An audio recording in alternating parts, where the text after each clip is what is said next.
Well, it's my pleasure to introduce our intern. And this is, I think, the first intern that the Institute for Philosophy and Social Theory is having. Tozer, who comes from UK. He completed his BA in History in 2014 from the University of London, Goldsmiths College. And in 2016, he secured a postgraduate MA History from the University College London, the School of Slavonic and East European Studies, where also Gazelle Applauded and I met him last year, and then we decided to make this arrangement happily for all of us. He will today talk about gender agency and the construction of female war victim, which is something,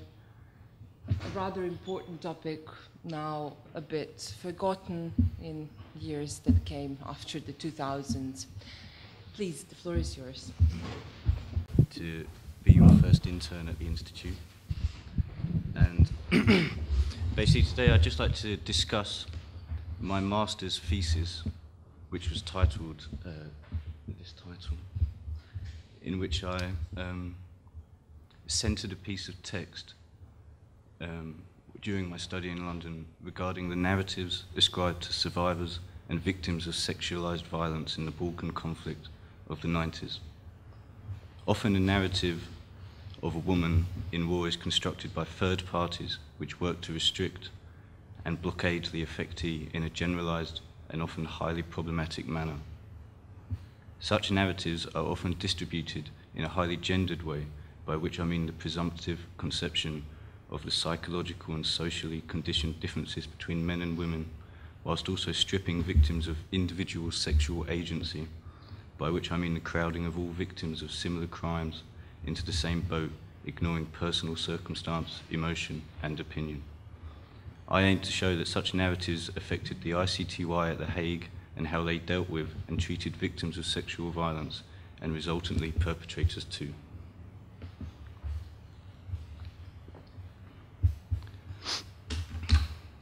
Sexual violence in war has been prevalent since war, and the so-called spoils of war can be traced. In 750 BC, the infamous rape of the Sabine is accredited as taking place and is depicted in art forms like this one from the Renaissance by Nicolas Poussin. Here we see defenseless women being carried away by victorious male warriors as the spoils for war for the purpose of procreation in a disproportionately male Rome population. This gives the impression that this is a natural and perfectly acceptable part of war. Whereas today, almost 3,000 years since this incident, rape in war is still a regular part of war, as the sexual enslavement of the Yazidi women in Iraq by ISIS is a testament. Interestingly, despite almost 3,000 years passing, a similar narrative of wartime victimhood is created for these women. The women of the Sabine are portrayed through such images as above, as infinitely defenseless and subject to the whim of Roman warriors, whilst the Yazidi women are considered likewise defenseless to ISIS fighters. Both of this comes after the murder or expulsion of their male communities. The Sabine male warriors were defeated first, and the Yazidi male population were largely massacred or forced to flee. These stories construct the narrative that once women are no longer directly defended by men, it is considered to be inevitable that they will be subjected to sexual violence in some form or another. However, the ICTY, in its decision to actively pursue and prosecute rape as a war crime and as a crime against humanity, appeared to offer a possible opportunity to divert from this narrative of women enduring sexual violence during war. Yet what was it that changed the international community's opinion from ignoring sex crimes at Nuremberg and Tokyo previously to charging men like Duško Tadić in the first ICTY case of sexual violence? To ascertain the manner in which the ICTY constructed female victims of war in its trials, it is important to first recognize why the prosecution of such crimes had become important. The sexual violence in the Bosnian conflict had become prominent news across the globe, and media interest in such crimes were high, with shocking stories used to boost ratings, which fueled public interest. Prior to this, in 1975, an American scholar called Susan Brown Miller published her text titled Against Our Will, Men, Women and Rape, which is considered one of the earliest texts discussing rape from a feminist perspective, in which she states that men used rape to keep all women in a state of perpetual fear, and that men appropriate the trauma of the rape of a relative or woman they hold a relationship with. This marked an early point in feminist discourse regarding rape and the use of rape against women by men. Later, the work of feminist scholars like Catherine McKinnon took the divisive stance of stating that only Bosniak and Croatian women who had been subjected to sexual violence during the 1990s conflict were victims, refusing to accept that Serbian women who had experienced the same crimes were not worthy of similar status. Her argument lay in the claim that Serbian women were not raped as a systematic policy of war, but as a side effect of war. In claiming this, Catherine McKinnon clearly embellishes the notion of rape as a tool of war, ignoring the individual effects of the crime on the person. Doing this, it ignores the agency of the victim and follows a highly nationalistic interpretation of gender. Such a stance was challenged and heavily debated within feminist discourse by, for example, Rhonda Copeland, who stated that to differentiate between the rape of women based on ethnicity and identity devalues the criminality of rape committed within a non-genocidal framework,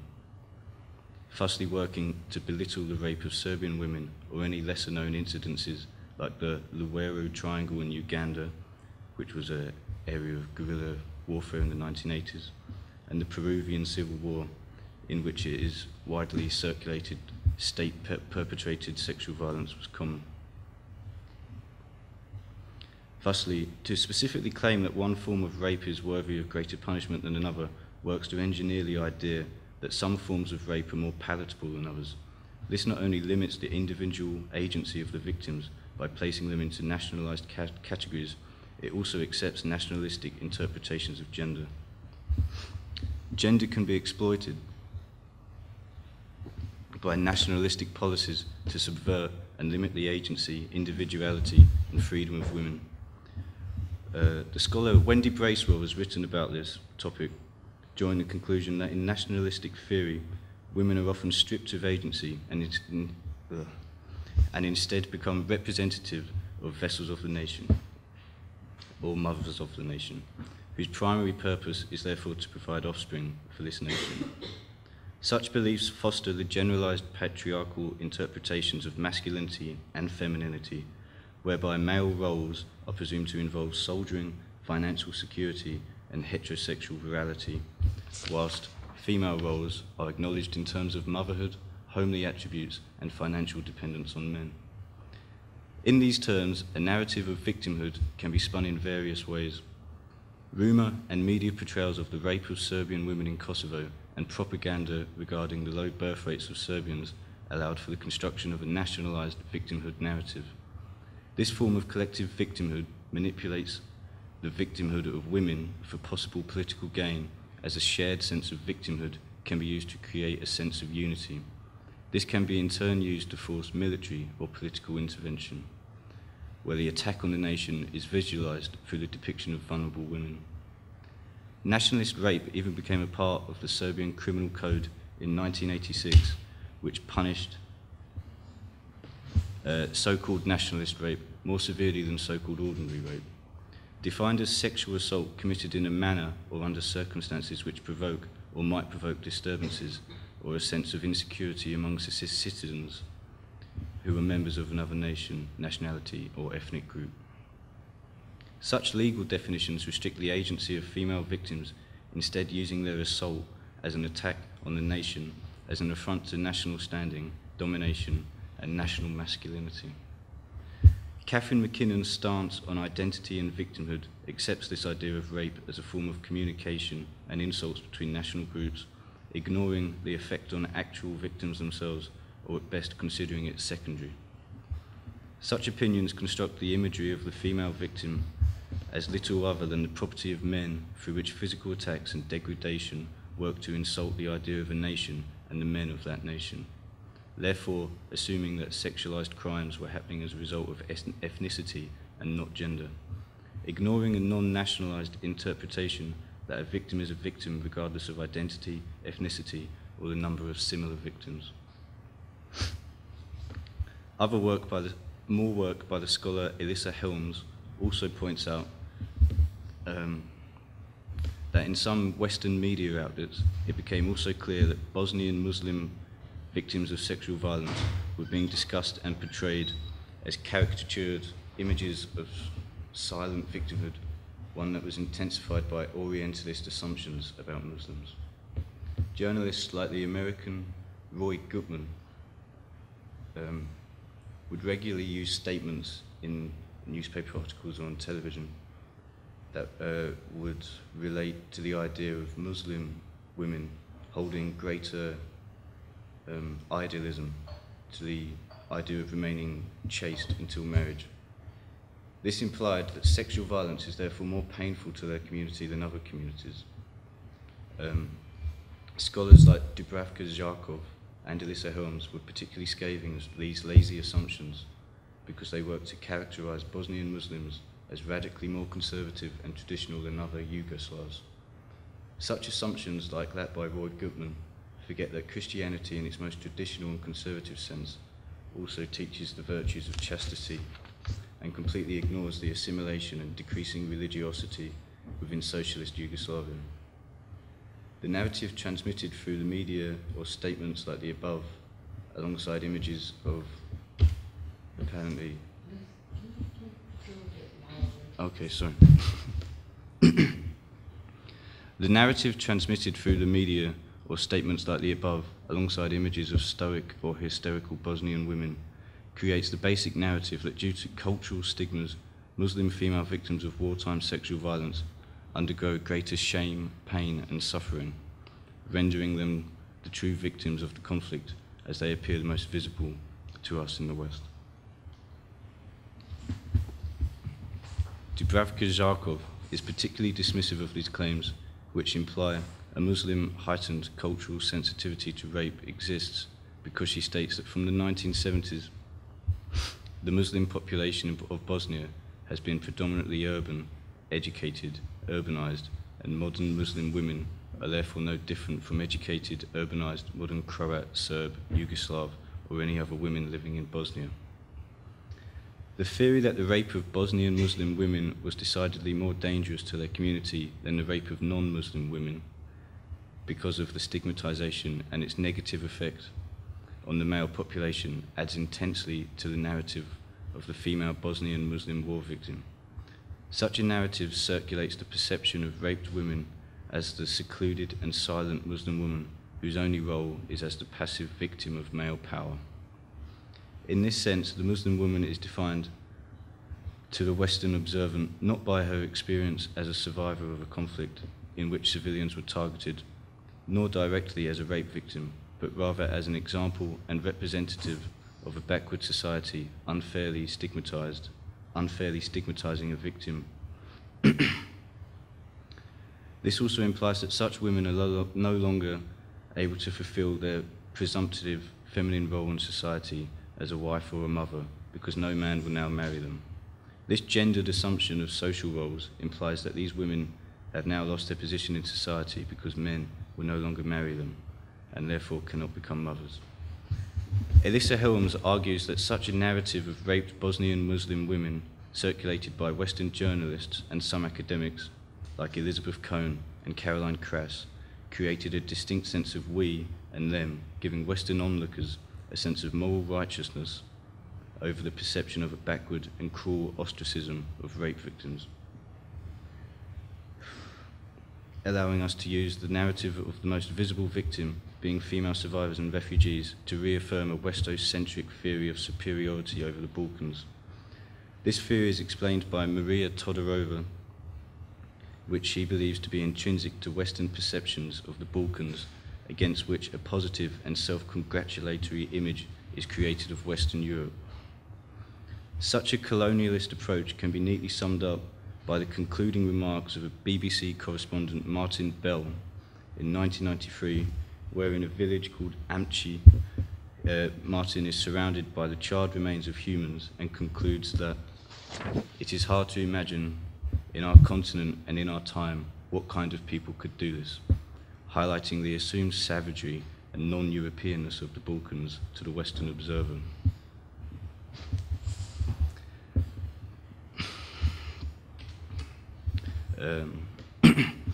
Media portrayals of women in the conflict often labelled them as actors caught up accidentally in a war for men as civilians, establishing a clear correlation between gender and war roles, with men as soldiers and active actors, whilst women are considered to be passive bystanders open to abuse. The following excerpt from a British newspaper in February 1993 indicates the presumed viewpoint of women as defenceless citizens. The quote, "The horrors of the Bosnian War began for most of the women in early June and July, when Serbian forces started arresting young men in the area." This sentence clearly states that when the men were arrested, the female community immediately became susceptible to the abuse of male war actors. Also of note is that the author states the horrors began once the men were arrested and not when the presumed acts of rape and sexual abuse begin, implying that it is widely believed that it is just a matter of when and not if these acts are to happen. Such gender role assumptions by the press of women defenceless once their male protectors were arrested only further peddles the image of the defenceless Bosnian Muslim victim, ignoring the individual agency of women who took arms or attempted to escape. Again, the work of Alyssa Helms, who believed that the media propagated two images of women from Bosnia, one of a distraught woman in headscarves and traditional Muslim dress fleeing ethnic cleansing, or the shamed and silenced young Muslim victim of rape and forced pregnancy.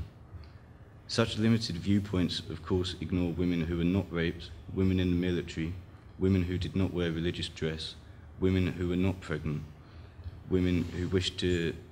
openly discuss their experiences, and so on. Yet the narrative created by the use of such imagery and stories that exalt the defencelessness of women not protected by men pushes women into gendered stereotypes. This steals from them individuality and personal agency, branding them all as a part of the same story and experiences, ignoring those who neither fit the stereotype and those who actively disagree with the narrative, so as to thusly engineer two forms of female victim. To draw a quick parallel,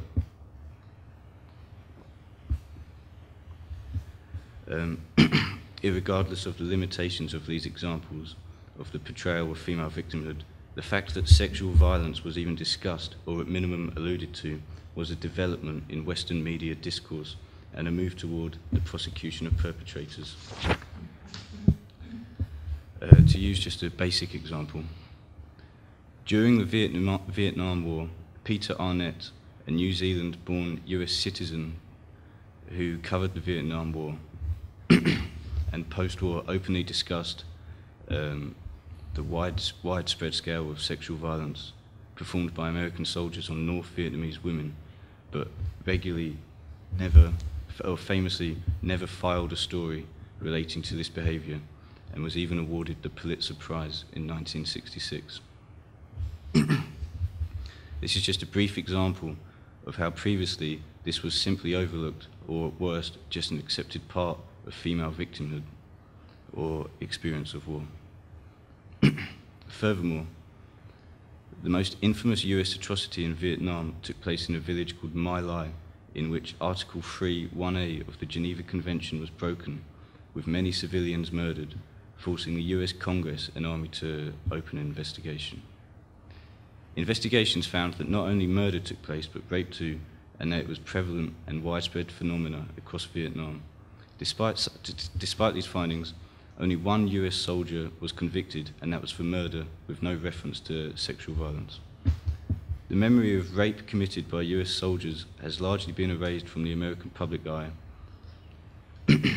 and rape was completely ignored in most Vietnam narratives. However, only 18 years after the US evacuation of Saigon and the creation of the ICTY with a view to prosecuting sexual violence in the Balkans, it is interesting to consider what changed in these 18 years? Was it the development of feminist discourse concerning rape, as per the aforementioned text by Susan Brown Miller, and the debates between people like Catherine McKinnon and Rhonda Copeland? Or was it more to do with Maria Todorov's theory of Westocentric moral righteousness seeking to transmit its perceived values onto the Balkans? The ICTY statute stated directly that rape was to be included as a crime against humanity, and also that rape was to be included as a violation of the customs of war. Naturally, such a move can only be attributed as a positive step forward in the attempts to prevent the use of rape of war. However, certain language used by the court often worked to hamper female agency and worked to foster the narrative of the defenseless female war victim, as earlier discussed. The ICTY, in its appeal judgment on the Kunarac et al. Case, states that in any court case dealing with crimes against humanity, true consent will not be possible. Whilst this is clearly true in a lot of cases, particularly during the abhorrent detention and crimes committed by those convicted in this trial, yet such a statement is dangerous in that it denies any female in any wartime scenario during which there is one dominant group against another any form of sexual agency. Eradicating the sexual agency of women in war zones.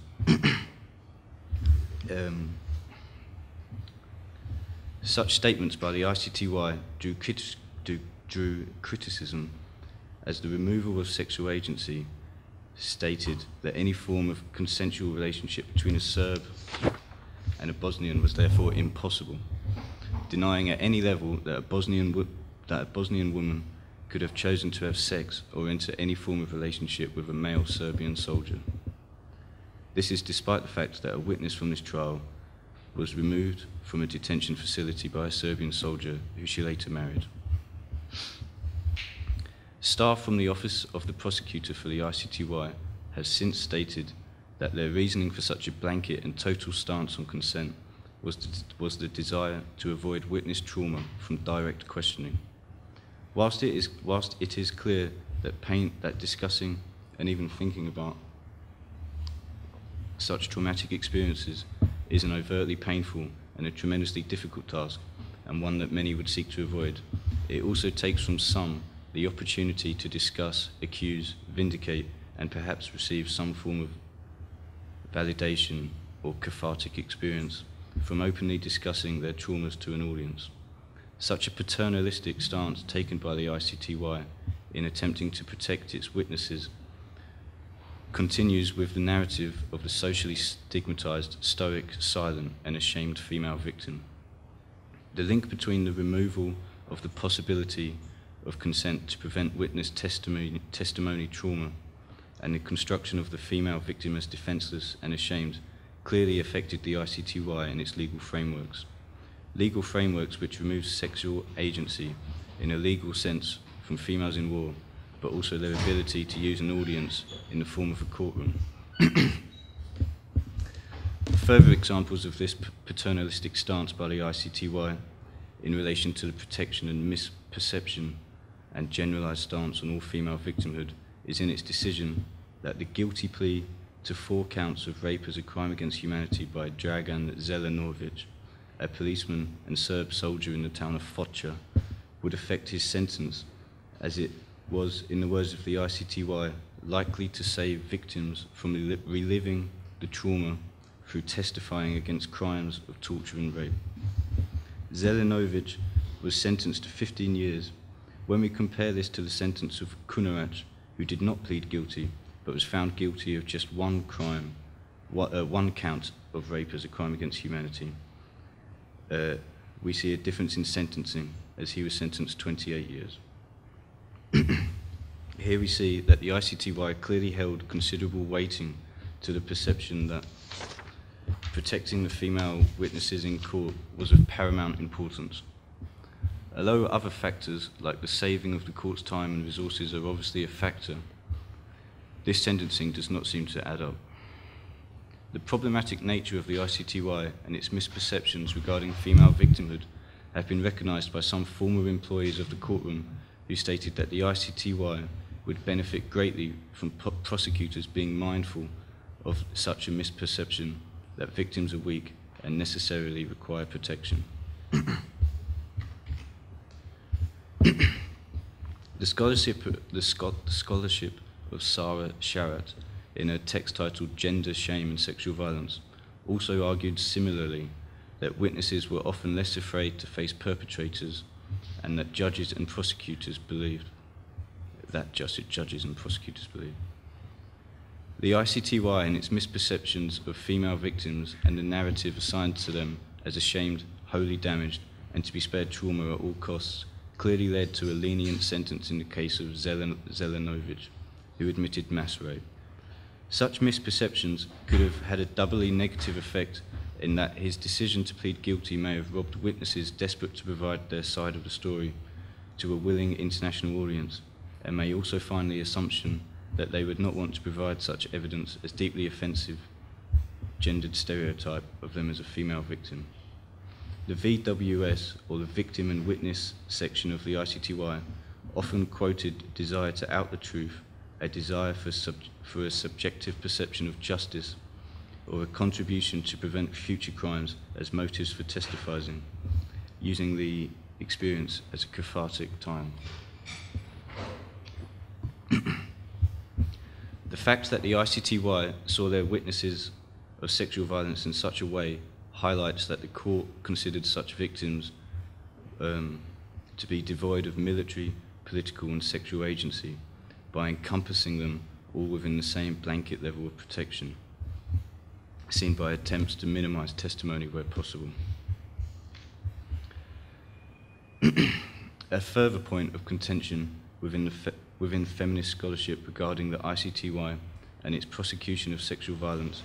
is in the way that it largely acknowledges ethno-religious factors instead of gender factors as the reasoning for such crimes. The trial of Kunarach et al. Found the 3 defendants guilty of a catalogue of sexualized crimes against women, including rape as a crime against humanity, rape as a violation of the customs of war, the enslavement of women, and the sale of women, including a 15-year-old girl. Within the judgment for this trial, it is stated that these 3 men committed such crimes against these women because they were Muslims, and all their criminal actions were clearly part of and had the effect of perpetrating the attack against the Muslim civilian population, and also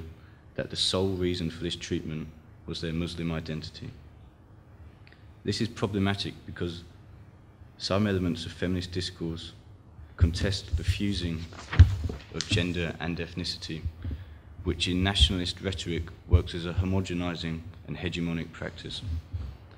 It can be argued that in line with the previously mentioned nationalistic approach to gender and specific gender social roles,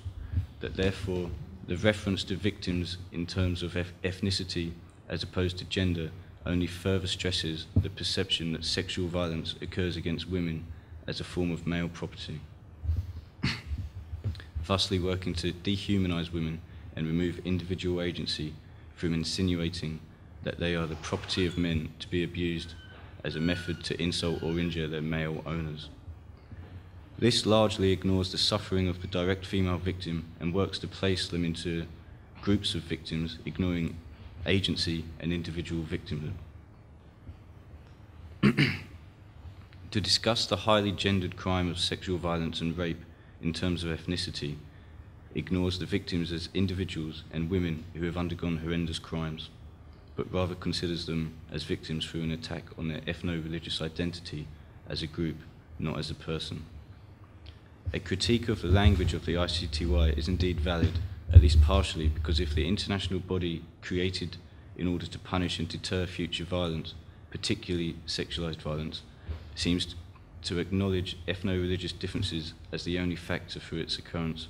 then it can be considered to be perpetuating a nationalistic, chauvinist ideology of women being little more than male property and the ensuing notion of mothers of the nation.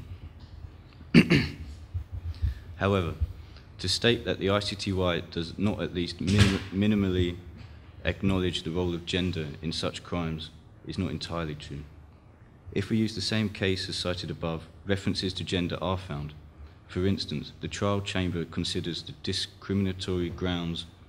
ethnic and gender discrimination upon which Kunarac committed those offences, thusly implying that gender was considered, as well as ethnicity, as a motivator for the defendant to commit such crimes. However, the above sentence is followed by, and I quote, "These offences were committed against particularly vulnerable and defenceless women and girls." The ICTY, in acknowledging gender as a motive for such crimes,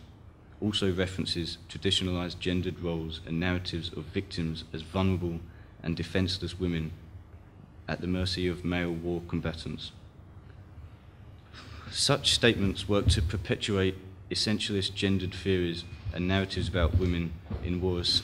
civilian victims of sexual abuse, visible only through their survival and not their voice, which, as aforementioned, works to dehumanize women by limiting them only to two narratives: the women fleeing war zones as refugees, or as women who have inevitably been raped. In essence, the picture created by the ICTY was that women had to flee war zones or be raped. Such a perception creates the image of women lacking in military, political, and sexual agency,